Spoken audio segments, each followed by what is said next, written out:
task and particularly accurate knowledge about themselves. So metacognitive awareness inventory. This is designed by Shkro and Denison in 1994 and was developed to bring awareness of metacognitive knowledge and metacognitive regulation specifically for adult learners. So parehas ato ang edad.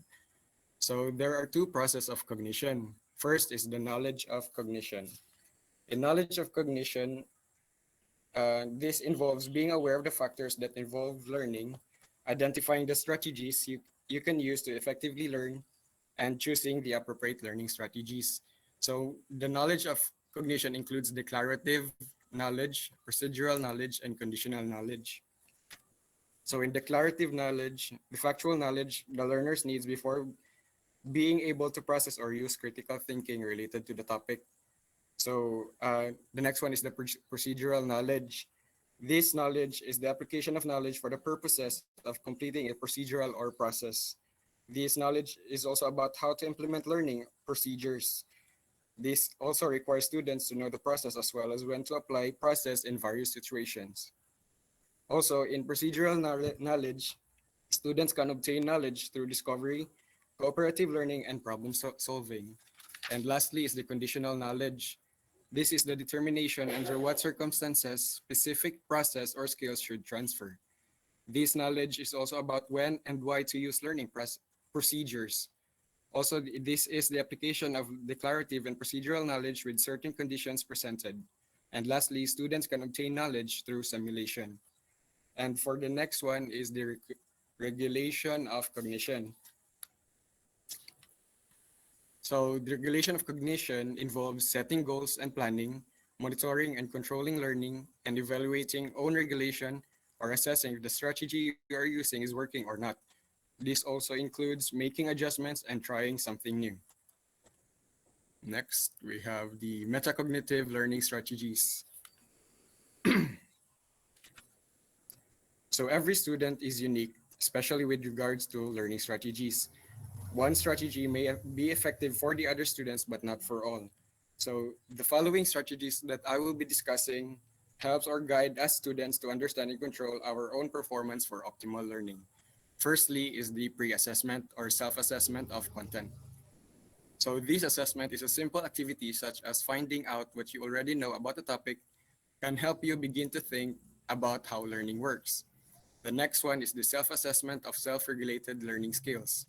This is a reflective process where students use criteria to evaluate their performance and determine how to improve. Next is the self-regulated learning refers to one's ability to understand and control one's learning. The third one is the think aloud for metacognition. Think aloud helps students to consciously monitor and reflect upon what they are learning. This strategy works well when teachers read a story or problem out loud, periodically stop to verbalize their thoughts. The fourth metacognitive learning strategies is the concept mapping and visual study tools. Concept maps were originally developed to enhance meaningful learning in the science. A concept map is a way of representing a relationship between ideas, images, or words. Concept map will also help students see how individual ideas relate to the larger whole or the bigger picture. The fifth one is the classroom assessment tools. The classroom assessment tools is a systematic approach to formative evaluation used by instructors to determine how much and how well students are learning. CATs and other informal assessment tools provide key information during the semester regarding teaching and learning so that changes can be made as necessary. So the sixth one is the metacognitive note-taking skills. Metacognition is thinking about one's own thinking and refers to the ability to reflect upon, understand, manipulate, and regulate how one is thinking during learning. Metacognitive note-taking involves planning, monitoring, and reflecting while participating in class activities. The last one is the reflective writing. Reflective writing is an analytical practice in which the writer describes a real or imaginary scene, event, interaction, passing thought, or memory, and adds a personal reflection on its meaning, as what the name itself says. So writing reflectively involves critically analyzing an experience, recording how it has impacted you and what you plan to do with your own knowledge. It can help you to reflect on a deeper level, as the fact of getting something down on paper often helps people to think and experience through. Papunta pa lang tayo sa exciting part. So, managing your own learning or self regulated learning. Self regulation is how students regulate their own emotion, cognition, behavior, and aspect of the context during a learning experience. While motivation is your general desire or willingness to do something,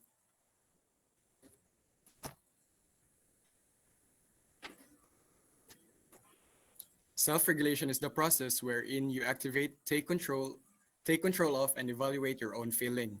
Motivation and self-regulation are not the same, although these two qualities show some common elements. So according to Daniel asks, self-regulation will always be a challenge, but if somebody is going to be in charge, it might as well be me. So basically, if self-regulation should not be done by anybody other than ourselves. So self-regulation as a process. So as you can see, nai ko ano ni diagram, and it serves as a cycle. So first is the plan, set goals, and layout strategies. The next one, use strategies and monitor performance. The next step is the reflect on your performance, and the last, use results from previous performance to guide the next one, and the cycle goes on. So in planning and set goals, these these first step of the cycle, as they divide head along into a task, it is important that you plan your actions before you start working on a task. This will help you strategize right from the start. So use strategies and monitor performance. So in this phase, you carry out your outline plan. Ideally, you should proceed with confidence because you have already established a detailed plan of action. The next one is reflect on your performance. Many students focus solely on the intrinsic outcome of their grade. While grade is important, you should reflect on your own performance on a particular assignment and why you performed as such. This self-reflection can help you understand why you earned a certain grade and how to improve your performance. Then the lastly is use the results from the prior three phases from the to para mag-guide ka sa next step na imbuhaton, and you'll know now kung asa ka improve. So self-regulated learning is a cyclical process wherein the students plan for a task, monitors their performance, and then reflects on the outcome. The cycle then repeats as the student use the reflection to adjust and prepare for the next task. The process is not one size fits all. It should be tailored for individual students and for specific learning tasks. The figure to, and yeah, I think that would be all for my topic. The next topic would be discussed by Morin Tixon, entitled Self-Efficacy. Thank you.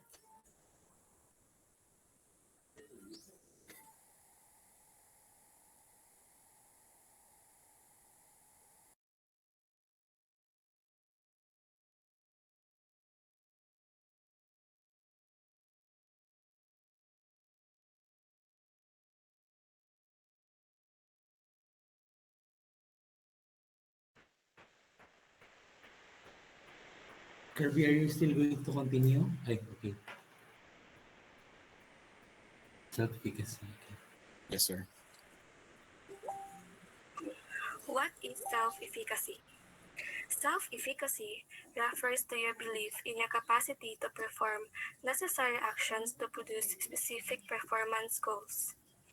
Self-efficacy is a reflection of your confidence in the ability to exert control over your own motivation, behavior, and social environment. A strong sense of self-efficacy adds to your sense of well-being that helps you perform your task well. Those with a high sense of self-efficacy see a difficult task as a challenge that must be conquered rather than a problem that must be avoided. It is said that this outlook fosters deep interest in performing any activity. It sustains them to continue with their efforts in times of adversity. social cognitive psychologist and Professor Albert Bandura is best known for his social learning theory and the concept of self-efficacy. Social learning theory stressed the importance of observational learning, imitation, and modeling. According to Bandura, learning would be exceedingly laborious